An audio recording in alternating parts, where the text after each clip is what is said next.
నేను శైలజ అనే cute love స్టోరీతో సైలెంట్గా వచ్చి స్టన్నింగ్ హిట్ అందుకుని 2016కు గ్రాండ్ వెల్కమ్ చెప్పాడు రామ్. ఇయర్ ఎండింగ్లో మళ్ళీ మరో హిట్తో గ్రాండ్ ఎండింగ్ ఇవ్వడానికి థియేటర్స్లో ల్యాండ్ అయ్యాడు. అయితే నేను శైలజలో కథతో కలిసి నడిచిన రామ్ ఈ సినిమా పరంగా చూస్తే కథను తనే నడిపించాడు. స్టార్టింగ్ టు ఎండింగ్ తన ఎనర్జీతో ప్రతి సీన్ను ప్రతి డైలాగును పండించి హైపర్ బండి నడిపించాడు. రభస్తో ఫ్లాప్ అందుకున్న సంతోష్ శ్రీనివాస్ రామ్ కోసం కందిరీగ లాంటి కమర్షియల్ కాంబోని రెడీ చేశాడు. మా నాన్నంటే నాకు పిచ్చ, ఇది డైలాగ్ కాదు హైపర్ సినిమా కథ.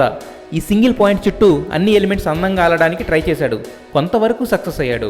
ఫస్ట్ హాఫ్ వరకు కామెడీ, రొమాన్స్, ఫైట్స్, ఎమోషనల్ కలయికతో సాఫీగా సాగిపోయిన హైపర్లోని పవర్ సెకండ్ హాఫ్లోకి వచ్చేసరికి సడన్గా డ్రాప్ అయింది. అనవసరమైన సీన్స్తో ఎమోషనల్ లైన్ని వదిలి యాక్షన్ జోనర్లోకి ఎంటర్ అవ్వడంతో సినిమా నిలబడాల్సిన సోల్ పాయింట్ వీక్ అయ్యి రిజల్ట్ కాస్త తేడా కొట్టింది. ఇక సినిమాకి మెయిన్ ఎసెట్ రామ్. హీరోగా సినిమాకు ఏం కావాలో అంతకన్నా ఎక్కువే ఇచ్చాడు. అతని హార్డ్ వర్క్ స్క్రీన్పై కనిపిస్తుంది. ఇక ఈ మధ్య మంచి ఫాదర్గా పేరు తెచ్చుకుంటున్న సత్యరాజ్ కొద్దిగా ఇంపార్టెన్స్ ఉన్న క్యారెక్టర్ పడడంతో ఆయన కూడా చెలరేగిపోయాడు. ఇక హీరోయిన్ విషయానికి వస్తే ఫేస్లో క్యూట్నెస్ ఉన్న బాడీలో హెవీనెస్ ఉండడంతో యంగ్ హీరోస్ పక్కన అమ్మడి లుక్ అంతగా నప్పడం లేదు. అందుకే కష్టపడి చిక్కింది. ఆ విషయం అందరికీ కన్వే చేయడానికి అన్నట్టు ప్రతి సీన్లో నోవెల్ షోతో ఛాన్స్ దొరికిన దగ్గరల్లా తన స్లిమ్ పర్సనాలిటీతో హైపర్కి గ్లామర్ కళ తెచ్చింది. ఒక రకంగా చెప్పాలంటే ఆమె ఎక్కడా దేనికి అడ్డు చెప్పలేదు. బూత్ డైలాగ్స్ను కూడా స్మైలింగ్ ఎక్స్ప్రెషన్తో తడబడకుండా చెప్పేయడంతో చేసేది లేక సెన్సార్ వాళ్ళు మ్యూట్తో సరిపెట్టారు. ఆ నుండి కామెడీ విలన్గా బాగా పాపులర్ అయిన రావు రమేష్ ఈ సినిమాలో కూడా అలాంటి ఛాయలున్న పాత్ర పోషించాడు, మెప్పించాడు, అక్కడక్కడ నవ్వించాడు. ఇక జయప్రకాష్ రెడ్డి తన రెగ్యులర్ ఫార్మేట్ పాత్రలోనే కనిపించిన ప్రతిసారి చమక్కులు చూపించాడు.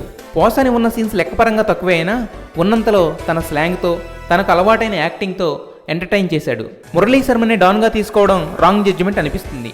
టెక్నీషియన్స్ పరంగా చూస్తే ఫస్ట్ టైం జిబ్రాన్ ట్యూన్స్లో పాత వాసనలు కనిపించాయి. ఎక్కడో ఎప్పుడో విన్న పాటలు మళ్ళీ వింటున్న ఫీలింగ్ కలిగింది. కానీ రామ్ ఫ్లాషీ స్టెప్స్, రాశి కన్నా స్కిన్ షో ఊరట కలిగించడంతో పాటల్లోని ఇబ్బంది అంతగా తెలియదు. Mani Sharma background score okay.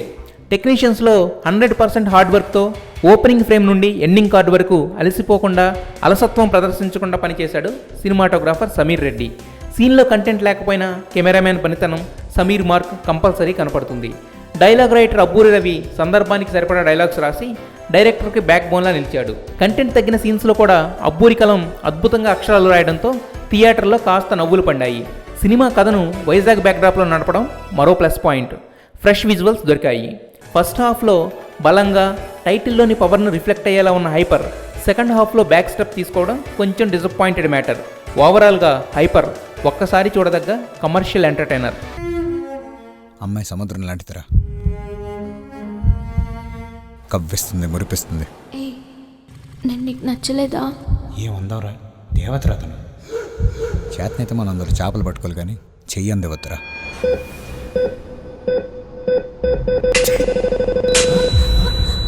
రేపు వస్తావు కదా.